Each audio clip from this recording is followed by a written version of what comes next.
Now, on News Talk 105.9 WMAL. O'Connor and Company. 7:37 on a Friday morning on News Talk 105.9 WMAL, making sense of the news. Good Friday morning to you and yours. Mike Opelka in for Larry O'Connor, Patrice Onwuka by my side, and the perfect music. I have to say it's the absolute perfect music for our next guest. We are saying good morning and welcome to Lieutenant Colonel Daniel Davis, a retired United States Army officer and a senior fellow at Defense Priorities. Good morning, Lieutenant Colonel. Welcome, sir. Good morning. Thanks for having me. I appreciate it. Now, we're glad you're here. We need your brain. We need your knowledge, especially after the last few days. We have all kinds of questions. There's one on topic that we told you about and then one we're going to surprise you about, but I think you'll handle it comfortably. Yesterday, we were trying to figure out where we're going to go on this. Joe Biden's comments about Ukraine and NATO. And then your name popped up, and we said we have to talk to Lieutenant Colonel Davis. So where do you stand, or what are your thoughts on what the president said about Ukraine and NATO? Well, look, there's a couple of things really stood out to me that were a bit of a head-scratcher. Number one, just on the surface of it, that, this emphasis that, Ukraine's future is in NATO, and at some point they're going to be in NATO. I just don't see any evidence of that at all, because even Jens Stoltenberg, the Secretary General, said, standing right next to Zelensky at that opening session, that Ukraine would be invited, quote, when conditions have been met and when the alliance agrees, which is kind of important, because two of the non-negotiable requirements for any NATO aspirant is that, number one, they have all internal ethnic disputes resolved. And as you may know, Ukraine has basically been fighting a civil war since 2014, with the east and the west of the country hating each other, with the Russian and the Ukrainian ethnic entities. And then, of course, there's that thing going on the border with Russia right now. And I can't imagine in the foreseeable future that anything is going to solve those two issues. I mean, you literally could not, by the NATO book, bring Ukraine in until there is complete peace between the two and all internal issues have been resolved.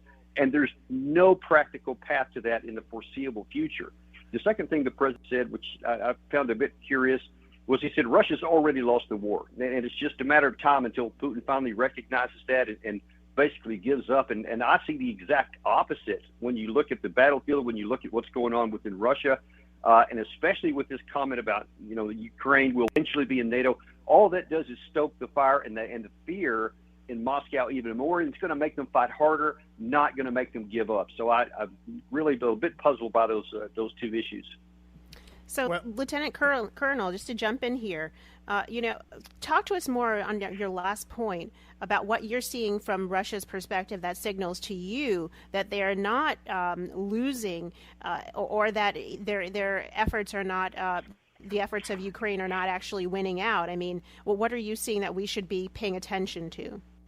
Yeah, the biggest issue, I mean, there's a couple of pretty major markers, but the most obvious one right now is that on about June the 4th or 5th, depending on how you want to mark it, Ukraine started their long-anticipated spring/summer offensive off a very broad front, about 5 different directions, whatever, and they had hundreds of armored vehicles and tanks that the West had given them. They had several units where they concentrated that. They had units that had been trained in NATO, offensive skills, etc.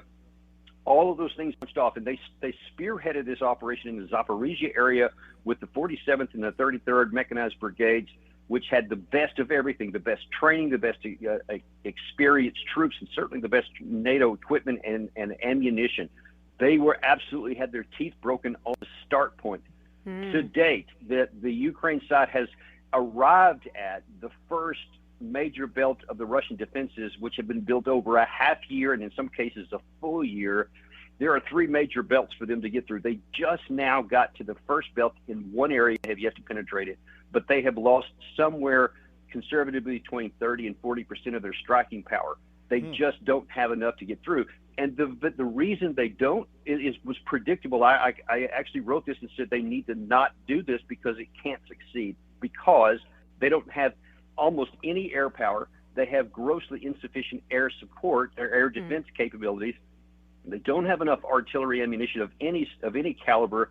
And perhaps most importantly, they don't have mine clearing equipment that will allow them to succeed. If you don't have those, there is no way you can conduct an offensive operation in the modern era. We're speaking with Lieutenant Colonel Daniel Davis, retired U.S. Army officer and senior fellow at Defense Priorities, about what's going on between Russia and Ukraine as it relates to our president's comments about Ukraine getting into NATO. And we kind of put that idea on hold as it just can't happen based on NATO's rules and regulations.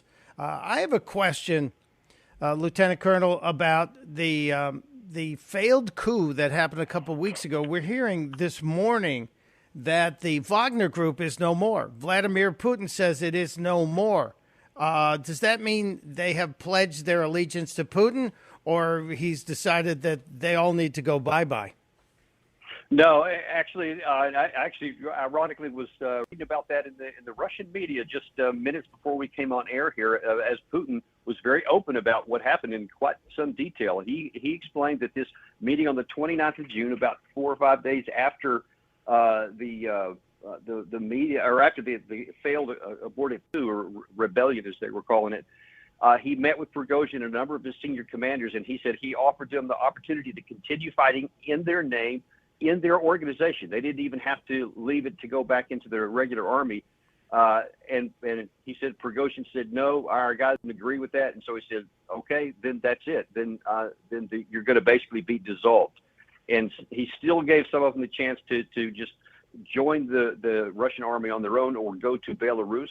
And he said those things continue to be open. When he said that they no longer exist, he said that actually all of the private military companies that Wagner was one of legally don't exist. And he said he's asked the Duma to make some new rules. But he said right now, in any case, they don't exist. So I don't think he's going to have anybody killed. I would know that anyway. But what we do know for sure is that there is, at least for the present, not going to be any Wagner group fighting anywhere. Great info, as always, Lieutenant Colonel. We appreciate you and your efforts and your knowledge, and thank you for your service to the country, sir. Thank you, sir. My pleasure. Thanks for having me. You're welcome. We've got more coming up. It is 43 minutes after 7 on WMAL.